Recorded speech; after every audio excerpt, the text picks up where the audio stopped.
Bom dia aos telespectadores. Hoje vamos então falar de uma doença que já muita gente comentou, já muita gente... pedidos para se falar dela. Sim, já muita gente se interrogou sobre ela, porque o único sintoma que é de facto levado a sério é a perda de memória. Mas quando falamos de Alzheimer, não falamos exclusivamente desses lapsos, pois não?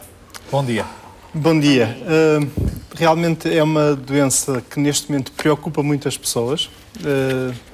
É frequente as pessoas virem ter connosco preocupadas, assustadas, com medo de poderem ter a doença de Alzheimer. Realmente uma das características principais relaciona-se com a alteração da memória, mas há algo mais do que isso e que vamos tentar explicar e esclarecer. E não somos propriamente doentes com a doença de Alzheimer, não é? É verdade, é verdade. Eu diria que é comum e é frequente no nosso dia-a-dia, de vez em quando, termos uma falha de memória. Mas também há alguns sintomas do Alzheimer que podem ser confundidos, por exemplo, com sintomas da depressão. Alguns. Sim, por vezes essas duas patologias podem estar associadas. Por outro lado, às vezes o doente de Alzheimer também pode começar a manifestar uma certa apatia, um certo desinteresse por algumas das atividades que eram habituais na sua vida. E isso também é característico da depressão. De modo que nem sempre é fácil. Por vezes leva algum tempo até que o médico consiga chegar ao diagnóstico ou se aperceba disso.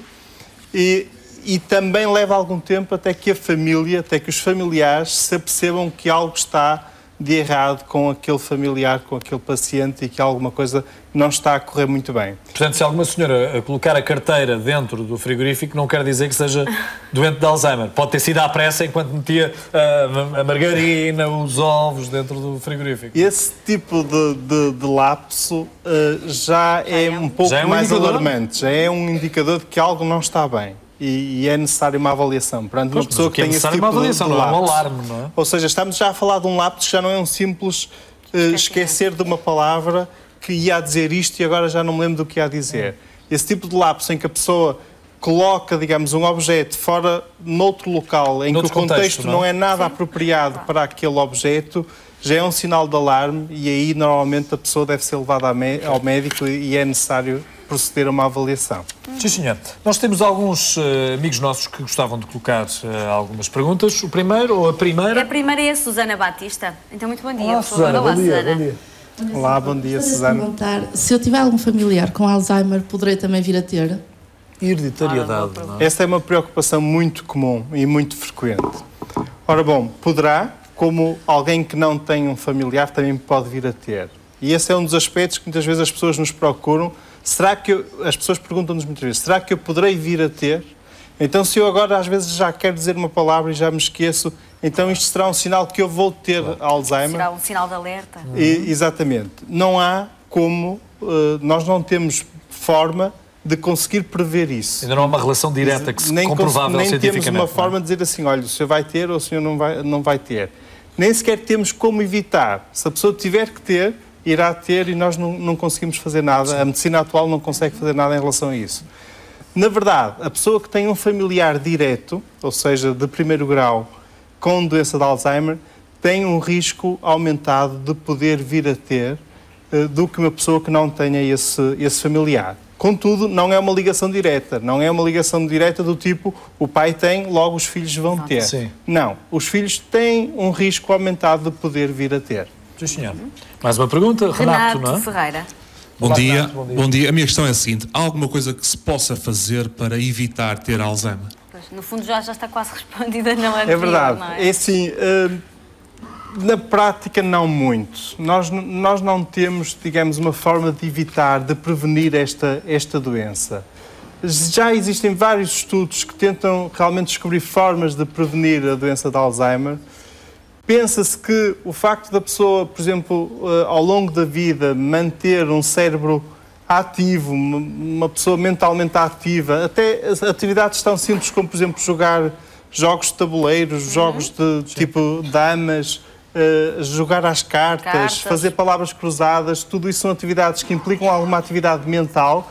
Pensa-se que isso, de certa forma, atua como um elemento protetor, manter alguma atividade cerebral.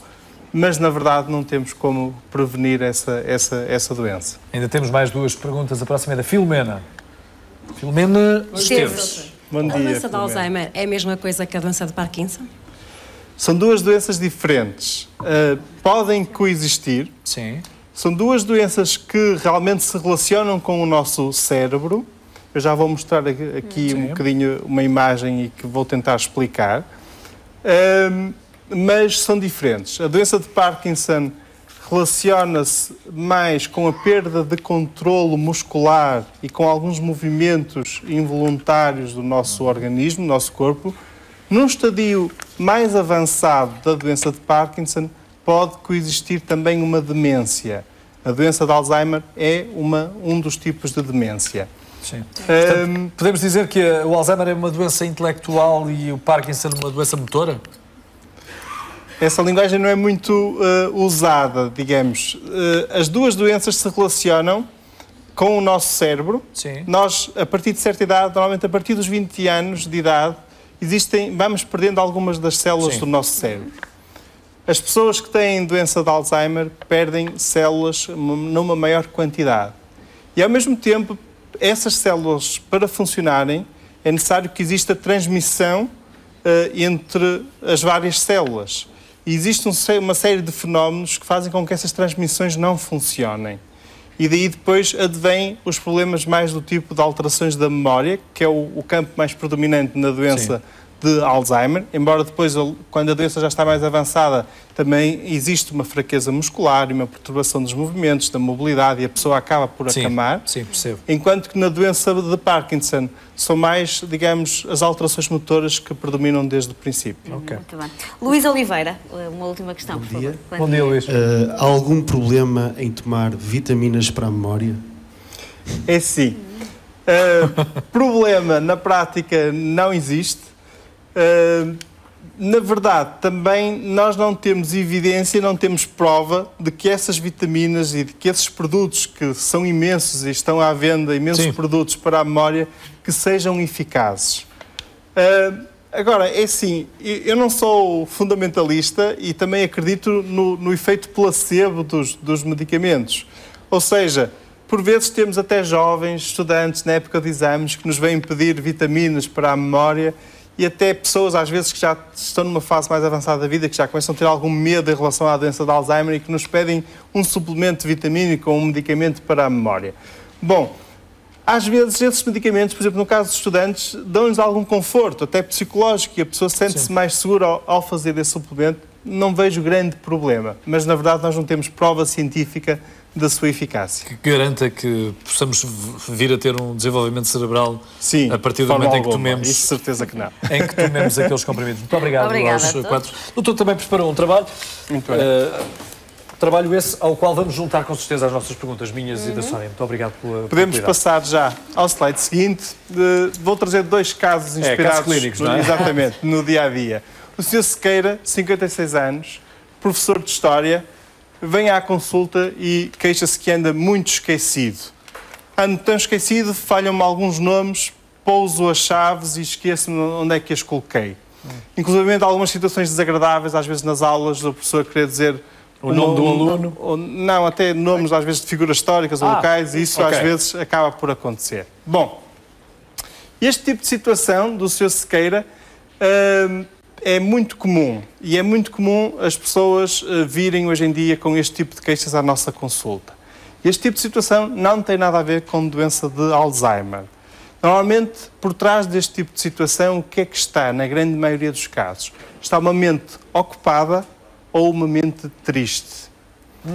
Quando eu digo uma mente ocupada, é uma mente que anda com stress, com ansiedade, com preocupações na vida e que alguma coisa a está a preocupar, e isso dificulta a capacidade de focagem, digamos, do nosso cérebro, a capacidade de concentração, e faz com que em certos momentos vamos dizer um nome, vamos dizer uma palavra, e naquele momento a palavra não vem. Essa mente está a precisar de descanso? Será? Muitas vezes. Ou seja, neste tipo de situações, quando a vida melhora, quando a pessoa passa a ter uma vida mais calma, mais tranquila, ou se, por exemplo, se por trás disto tiver uma depressão, se a depressão for resolvida e a pessoa começa a estar mais leve, mais satisfeita, mais feliz, aí estes problemas da memória resolvem completamente. Deixa-me lá colocar-lhe uma questão que eu julgo que é atual, por comparação. Nós, nos computadores, sabemos qual é a nossa capacidade máxima de memória. Sim. Isso também é avaliável no ser humano? Nós temos uma capacidade máxima de memória? Nós temos uma memória seletiva e uma outra que é apenas momentânea e que nós depois apagamos imediatamente? É assim, nós temos realmente diferentes tipos de memória. Não a conseguimos medir no ser humano como medimos no computador. Sim. Nem conseguimos saber que percentagem é que está ocupada e que percentagem é que está livre. Nem conseguimos fazer um restauro da memória. Não. Exatamente. Nem pomos no cérebro à parte como dos Agora, rígidos. temos memória para dados mais recentes, temos memória para dados mais, digamos, passados. E esse é um dado importante também quando falamos de Alzheimer, não é? A memória recente ou a memória passada. É verdade. Normalmente, no início da doença, a perda da memória é mais recente. Pois. E, por vezes, as pessoas vão falar ainda de coisas passadas na infância e, às vezes, aparecem... do passado e não exatamente. Às vezes, até com um discurso fora de contexto, que não tem nada a ver com aquilo que está a passar atualmente na família, mas as pessoas vão buscar coisas do passado. Exatamente. Porque essa memória ainda está, de certa forma, operacional e a funcionar. Digamos que, em relação a essa analogia dos computadores, é isto que lhe posso dizer. Ou seja, há realmente diferentes tipos de memória. O cérebro ainda é um mistério, não é? Sim, de certa forma, ainda há muito aqui por descobrir. E então, em relação à doença de Alzheimer, temos ainda muito por descobrir. Muitos passos para dar. Lina, 72 anos, aposentada e viúva. A senhora Lina, exatamente, aposentada, viúva, é uma paciente que vem trimestralmente à consulta, diabética, hipertensa, vem fazer o seu controlo e que, de certa forma, eu já a conhecia há bastante tempo. Sim. Ela vem sempre bem disposta, com um sorriso na cara, vem à consulta e pergunto-lhe como é que ela está e ela está sempre tudo bem. Não se passa nada. Não passa nada. Exatamente. O que é que eu me começo a perceber? Que a paciente começou a deixar de tomar alguns dos medicamentos. Ela, que era muito certinha a tomar a medicação, começou a esquecer-se de tomar alguns medicamentos. Inclusive, por exemplo, um livrinho que normalmente acompanha os diabéticos, ela começou a esquecer-se de o trazer às consultas. E isso realmente pode ser o suficiente para nos servir de alerta. E então aí nós tentamos usar algumas ferramentas de diagnóstico e podemos passar ao slide seguinte. Normalmente temos uma série de testes que usamos, que estão, de certa forma, validados e que consistem em perguntas muito simples. Por exemplo, que dia é hoje? Qual a data de hoje? Em que casa estamos? Usamos, por exemplo, um teste de cálculo muito simples, como perguntar quantos são 30 menos 3 e que depois a pessoa vá tirando sempre 3 de cada vez até nós dizermos para parar. E, por vezes, nestas perguntas simples, as pessoas realmente falham. Por vezes, quando nós detectamos uma situação como estas, como a senhora Lina, o que temos que fazer é chamar um familiar. Normalmente o filho ou a filha. A senhora Lina vivia só, de modo que também é difícil, às vezes, a família a perceber-se o que se está a passar com aquele familiar. E também é curioso ver a reação da família. Nós chamamos, às vezes, o familiar à consulta, e aplicamos muitas vezes estes testes na frente do familiar. E isso quase que é uma confrontação do familiar com a realidade. E aí normalmente acontecem duas coisas. Primeiro, o familiar que está ao lado tem tendência a responder ele às perguntas e vira-se às vezes até os filhos, viram-se, então mãe, não sabe que dia é hoje? Por exemplo, é frequente ainda hoje estes pacientes dizerem-nos que estamos em 1900 e tal. Com esta mudança do século, é frequente obtermos esse tipo de respostas. Mas, de certa forma, nós depois explicamos ao familiar que ele realmente não pode responder, que assista só, e isso permite realmente o familiar constatar a realidade, que realmente aquela mente já não está a funcionar como funcionou no passado. Claro, e há pouco falava que esta senhora, neste caso, a senhora vivia sozinha, pode tornar-se perigoso. Ela pode esquecer-se de... É verdade. Coisas tão básicas como um fogão uma ligado, torneira a correr, uma torneira, a porta de casa aberta. Existem alguns riscos associados, digamos, quando estes pacientes vivem sós.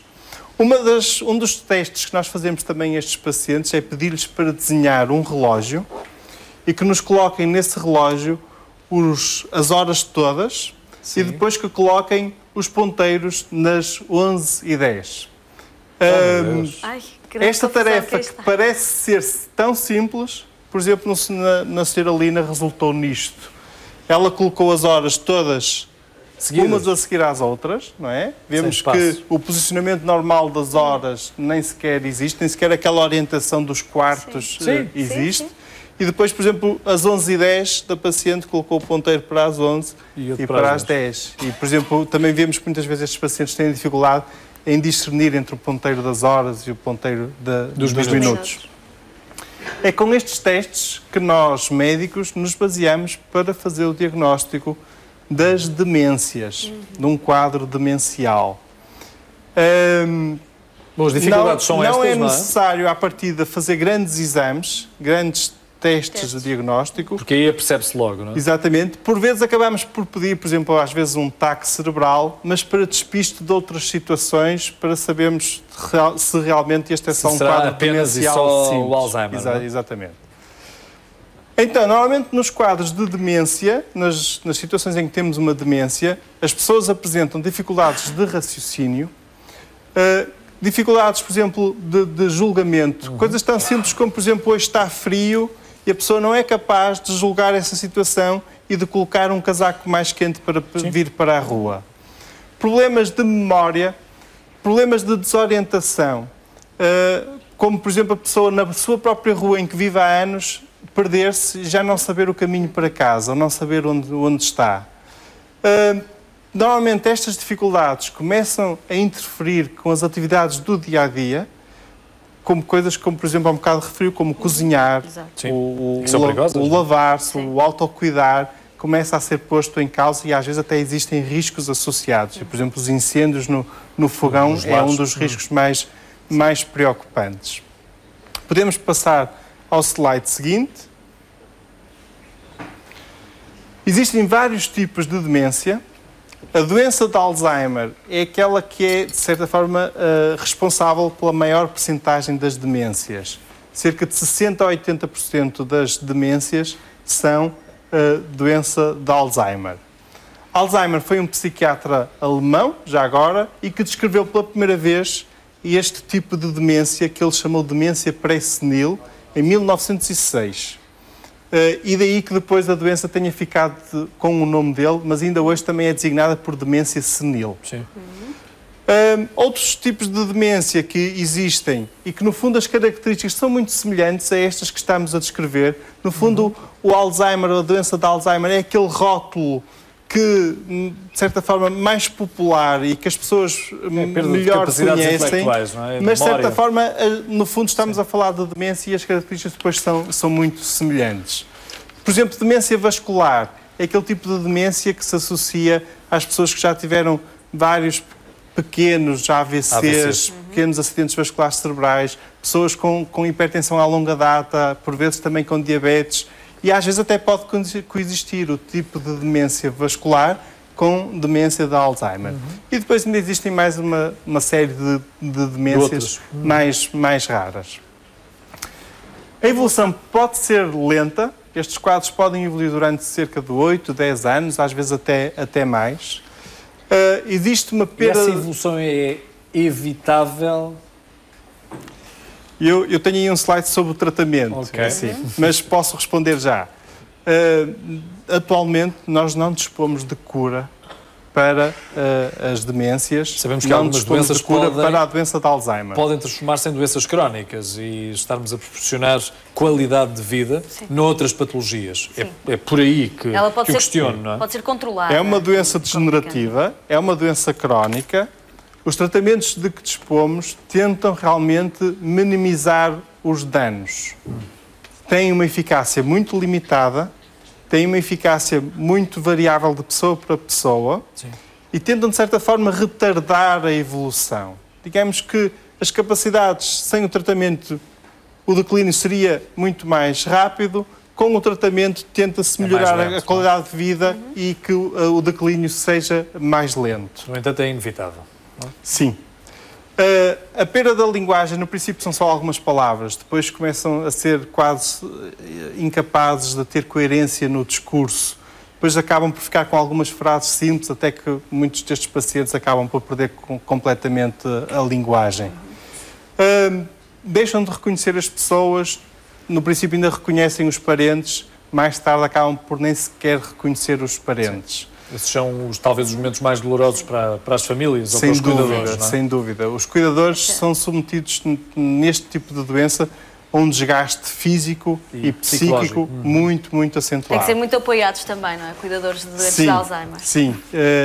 É uma situação muito difícil, digamos. Ter um doente deste tipo na família, no princípio, as coisas são de certa forma mais leves, ainda existe alguma relação com o paciente, com o familiar doente, e as coisas acabam por ir correndo de uma forma mais fácil.